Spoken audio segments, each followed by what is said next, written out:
Oi, gente, tudo bem com vocês? Espero que sim. Hoje nós vamos falar sobre como ter um coração estável, né?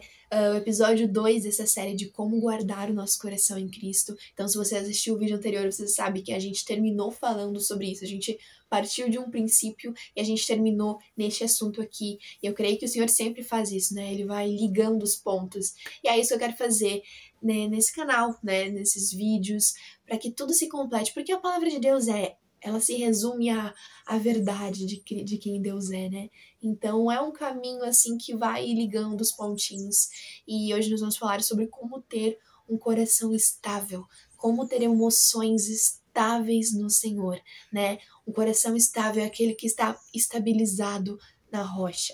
Um coração estável é aquele que está estabilizado na verdade, na única e exclusiva verdade, que é Cristo, né? Então não é aquele que não tem tribulações ou aquele que não passa por desertos, por dificuldades, não. É aquele que está seguro na verdade. É aquele que sabe a verdade a seu respeito, a verdade que Cristo revelou através da sua palavra, né? Lá em João 14 vai dizer assim, 14:6 vai dizer assim: eu sou o caminho, a verdade e a vida. Ninguém chega ao Pai a não ser por mim. Então, Cristo é a verdade e que a gente possa carregá-la em nossa vida, em nosso testemunho, em tudo que a gente fizer, né? E para a gente ter um coração estável, para a gente conseguir guardar o nosso coração, é necessário que a gente tenha um coração estável, né? Emoções estabilizadas, porque nada pior do que não saber controlar nem mesmo as suas emoções. E eu já passei por isso, eu sei exatamente como é, sabe? Às vezes a gente dá mais vozes para o que elas estão dizendo e a gente não consegue controlá-las. E muitas das vezes elas nos sufocam, porque às vezes elas são intensas demais, mas ao mesmo tempo o Senhor está nos pedindo para renunciá-las, né? Então eu sei o quão difícil é, muitas vezes, esse processo da gente guardar o nosso coração. Mas é possível, né? É possível porque eu sou prova viva disso, outras pessoas são prova viva disso, de como conseguir guardar, sabe? Eu já cheguei num ponto assim que eu não via saída, eu não via como sair desse lugar de não depender de mim mesma, mas depender do Senhor. Eu não conseguia ter um descanso pleno no Senhor. Mas cheguei nessa fase e graças a Deus isso passou e hoje eu posso ver tudo que o Senhor fez, né? Ele fez infinitamente mais. Mas então, muitas das vezes na minha vida, o inimigo ele plantou sementes de mentira e eu as alimentei, né? Era essa época em que eu tava logo no começo da adolescência, 12, 13 anos, e eu não conhecia a verdade sobre mim, eu não conhecia o meu valor, eu não sabia a minha identidade, eu não sabia quem eu era no Senhor. E isso me feriu bastante, eu tava ferida, sabe? Era um coração machucado, um coração ferido. E eu não entendia, eu não sabia quem o Senhor era na minha vida. Eu sabia as palavras, né? Eu sei que eu sou filha, eu sei que eu sou escolhida, eu sei que eu sou filha do rei, que eu sou amada, mas eu não consigo sentir isso de verdade.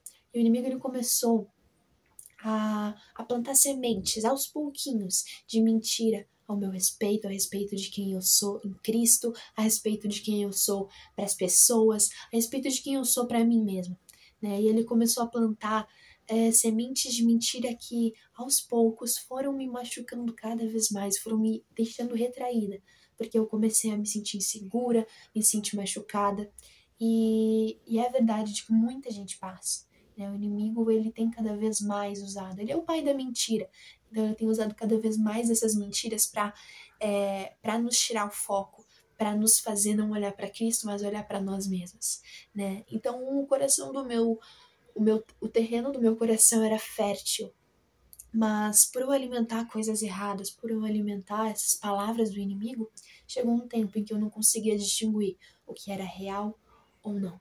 E esse é o maior problema, de a gente não saber distinguir o que é real ou não. Porque eu cheguei a um ponto de, de querer manipular as verdades para que elas se encaixassem dentro do que eu queria, das minhas vontades. Só que isso é um problema, porque chega um tempo que a gente não consegue distinguir mais o que é real e o que não é, e o que é coisa da minha cabeça, né? Então, eu não produzia vida em mim mesma, eu produzia morte. Então, a palavra fala, né? O que sai da sua boca não sejam palavras de morte, mas palavras de vida. E isso também serve para nós mesmos, porque o que a gente fala é o que tá aqui dentro. Então, se a gente tem um coração machucado, um coração ferido, a gente vai ferir. Se a gente tem um coração amargurado, a gente vai sempre jorrar palavras ruins de morte, não de vida. Mas não é isso que o Senhor quer. Ele quer que a gente possa cada vez mais falar dele, né? Então, é por isso que a gente tem que alimentar bons pensamentos. Tudo começa lá nos nossos pensamentos, né? Então, eu tava nessa fase em que eu não conseguia distinguir, né? Eu manipulava as verdades sobre mim. O inimigo falava algo e eu acreditava. E o que o Senhor falava sobre mim já não fazia mais sentido, porque fazia tanto sentido aquilo que o inimigo falava, e eu olhava para minha realidade atual, para o cenário em que eu estava, que eu me encontrava, eu pensava, nossa, faz tanto sentido mesmo, eu acho que é isso, sabe? Tipo assim, o Senhor me fala isso, mas, sabe, eu acho que não é uma realidade para mim. Pode ser com os outros, com certeza com os outros, mas pra mim não tá encaixando, sabe? Eu não tô me encaixando nesse lugar que o Senhor tá me pedindo, porque eu não sabia reconhecer, eu não conseguia reconhecer a minha identidade como filha, eu não reconhecia o meu Pai celestial como o meu Pai, não reconhecia o Senhor, eu não reconhecia a paternidade de Deus em minha vida. E talvez você está assim hoje, você não consegue reconhecer a paternidade dele sobre você. Ele não consegue reconhecer, de fato sentir que você é amado. Porque eu sabia que eu era amada, eu sabia que eu era escolhida, como eu falei, mas eu não conseguia sentir isso de fato, eu não conseguia reconhecer isso na minha vida. E isso é um perigo, porque daí você se torna um terreno fértil para o inimigo plantar sementes da mentira. E o Senhor, Ele deseja que nós saibamos a verdade a respeito não só de quem Ele é, mas a respeito de quem nós somos nele, sabe?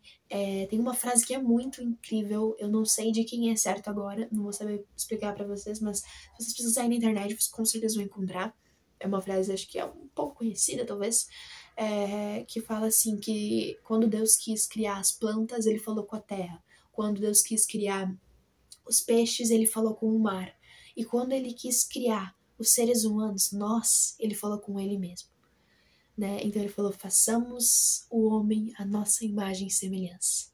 E quando você tira um peixe do mar, ele morre. Quando você tira uma árvore da terra, ela morre.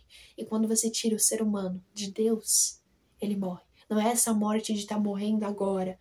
É uma morte que você está vivendo uma vida de morte, de enganação, uma vida de mentira, uma vida que vai lá na frente resultar na morte, porque você não tá ligado, não tá conectado ao Senhor. E a gente precisa, o ser humano tem essa necessidade de, ele precisa de Deus, nós precisamos de Deus, nós precisamos estar enraizados, firmados, centrados, estabilizados. O nosso coração só vai estar estabilizado no Senhor quando nós estivermos conectados a Ele. É como raízes sobre a terra. Elas cada vez mais se aprofundam. E quanto mais elas são aprofundadas, mais elas estão ligadas àquilo. E mais sustento ela dará para o tronco, para a árvore. Então não importa o tamanho da árvore, se ela tiver raízes fortes e firmes, ela não será abalada quando vier a tempestade. E é assim que nós somos. Para a gente ter um coração estável, para a gente ter emoções estáveis, a primeira coisa que nós temos que fazer é estar firmado na verdade. E como que a gente pode estar firmado na verdade? Firmado na palavra de Deus. A palavra de Deus não contém a verdade. A palavra de Deus é a verdade. A Bíblia não contém ela. A Bíblia é a verdade. Jesus é a verdade e o caminho e a vida. A gente só tem vida quando a gente está com Ele. Ele fala, eu sou o caminho, a verdade e a vida. Ele é o caminho que a gente chega ao Pai. Ele é a verdade sobre tudo, tudo, tudo, tudo. E Ele é a vida. Quando a gente está enraizado nele, quando a gente está conectado a Ele, a gente tem vida, né? E quando a gente acredita em mentiras, a gente está num lugar muito perigoso, né? A gente tende a inflar o nosso ego. Porque eu lembro que nessa fase, né, 12, 13 anos, eu ainda era uma adolescente bem matura, enfim, e eu não posso me olhar com tanta cobrança, né? Eu era só uma adolescente que ainda estava aprendendo sobre a vida, sobre tudo. Mas por muito tempo, por estar ferida, eu comecei a ser uma pessoa orgulhosa, né? Eu comecei a ser uma pessoa, às vezes, que sentia inveja e sentimentos ruins, coisas ruins, que eu não me orgulho, né? Hoje, olhando, e naquele momento, quando eu tinha aquela idade, eu falava assim, ô Jesus, tira isso de mim, Senhor, me humilha da pior forma possível, mas tira isso de mim, eu não quero desejar isso, eu não quero ter isso, eu não quero ter esse coração, tira isso de mim. Mas hoje eu entendo, olhando com uma visão ali de cima, hoje eu entendo que aquele orgulho, que aquela ignorância, que aquela inveja, aqueles sentimentos ruins, era na verdade a minha forma de tentar me sobressair, porque eu não sabia a minha identidade, eu não conhecia a minha identidade em quem eu era, a minha identidade não estava firmada na palavra, não estava firmada na verdade. Então as minhas emoções eram estáveis e eu não tinha garantia de nada. Por isso que eu precisava talvez diminuir as outras pessoas mentalmente, tá? Nunca faria isso falando. Tipo assim, gente, eu só de pensar em ofender alguém ou uma pessoa ficar triste por causa de algo que eu falei, eu já fico muito. Ai, sabe? Não consigo nem pensar. Mas enfim, a gente tende a diminuir as pessoas em nosso subconsciente para que a gente se sobressaia. Isso não é só sobre o querer, envaidecer, mas é o querer ser vista. A gente quer provar para nós mesmos que nós somos vistos, que nós somos alguém, sabe? E por estar ferida, né, a gente às vezes faz esse tipo de coisa. E aquela frase que diz que sobre aquela pessoa que te critica, isso fala mais sobre ela do que sobre você, é totalmente real. É sobre isso, sabe? A pessoa que,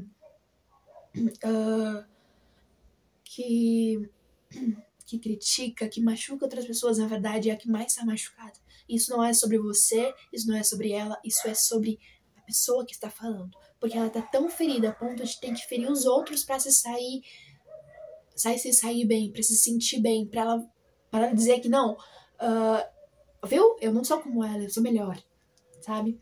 Então, quando a gente acredita em mentiras, quando a gente não sabe a verdade ao nosso respeito, a gente tende a fazer, a inflar o nosso ego, né? E tem um livro, e esse livro aqui, gente, que é do Timothy Keller, O Ego Transformado, foi um livro que eu li, que ele é muito, muito, muito bom mesmo. Na época que eu li, algumas coisas assim eu não entendi muito bem, né? Na época eu olhei e fiquei, tá, você tá dizendo, né? Mas não é algo que eu tinha compreendido realmente. E olhando hoje, né, com uma visão, com uma percepção diferente, eu percebo que é real tudo que foi falado nesse livro. Ele diz assim que quando a gente tem uma baixa autoestima, quando a gente não conhece o nosso valor, quando a gente não sabe o quão preciosos nós somos em Deus, a gente sempre vai sentir isso, a gente sempre vai ter um ego inflado, sempre seremos orgulhosos, né? Justamente por isso que eu falei. Quando eu entendi, eu pensei, como assim a gente tem que elevar a nossa autoestima? Como assim a gente tem que entender que a gente que é precioso? Eu achei que a gente tinha que entender que a gente é o pó da terra, que a gente não é nada. Mas na verdade não é isso que o Senhor está nos pedindo. Ele não morreu por um nada, ele não morreu por um. A gente é pó da terra sim, mas ele não morreu por um inútil. Ele morreu por um filho amado. Ele morreu por você. Você não é um inútil, você não é um nada. Sabe? Você é alguém amado, você é alguém que foi escolhido por ele. O Senhor poderia com certeza criar pessoas novas, pessoas perfeitas, mas ele nos escolheu, porque ele nos quer. Então, quando eu li isso, que a gente tinha que entender a nossa identidade, saber quão valiosos nós somos e preciosos para o Senhor, então a gente entenderia que a gente não precisa de nada disso, a gente não precisa ser ignorante, a gente não precisa ser invejoso, orgulhoso, porque a gente sabe a verdade a nosso respeito. A gente não precisa competir com outras pessoas para se sentir amado, para se sentir aceito. A gente pode ser quem nós somos porque nós somos suficientes para o Senhor. Então, que a verdade ela possa reinar em nossos corações, mas para ela reinar nós precisamos confiar, sabe, gente? Pra gente estar estabilizado sobre a rocha, nós precisamos confiar naquele em que nós estamos nos conectando. Sabe, é como uma conexão. Quando nós estamos conectados com o Senhor, nós estamos estáveis. Só que a gente precisa confiar. A gente não vai plantar uma árvore em um lugar qualquer. A gente precisa de uma garantia. O ser humano precisa dessa garantia. Só que o que eu quero te dizer hoje é que às vezes você não vai entender. Às vezes você vai olhar, talvez, você vai dizer, Senhor, mas eu não tô entendendo. Por que isso? Senhor, não faz sentido. É porque você está olhando com uma visão da terra, ele tá olhando de cima. Ele consegue ver o todo, sabe? É como se fossem peças de quebra-cabeça. E sabe, eu não sei se você já viu, mas aqueles trabalhos artísticos que eles fazem cor por cor, é tipo umas pecinhas de cor e eles vão montando ali, e na hora, quando você olha de perto, não faz sentido, por quê? Porque essa cor azul tá perto da vermelha, nada a ver, sabe? Por que que essa aqui, larará? Quando você olha de longe, você consegue compreender, sabe? Como todas aquelas cores, aquelas pequenas cores formaram um desenho, uma paisagem que aparece. Então é isso, é sobre isso, né? Sobre o tapete que você costura de um lado, você fica, o que é isso? E depois você vira, você muda a sua percepção e você olha, nossa, olha só o que o Senhor estava fazendo. Então o Senhor faz infinitamente mais do que a gente pode perceber, pode imaginar, pode sequer cogitar. E a gente só precisa confiar naquilo que Ele está fazendo. Porque para a gente ter um coração estável, que não será abalado, nós precisamos confiar naquele que nós estamos sendo sustentados. O Senhor está nos sustentando e a gente precisa confiar que Ele está ali, que Ele cuidará da gente, né? Então, você não precisa entender o porquê das verdades, sabe? Muitas vezes, como eu falei antes, eu manipulava as verdades para que elas se encaixassem nas minhas vontades.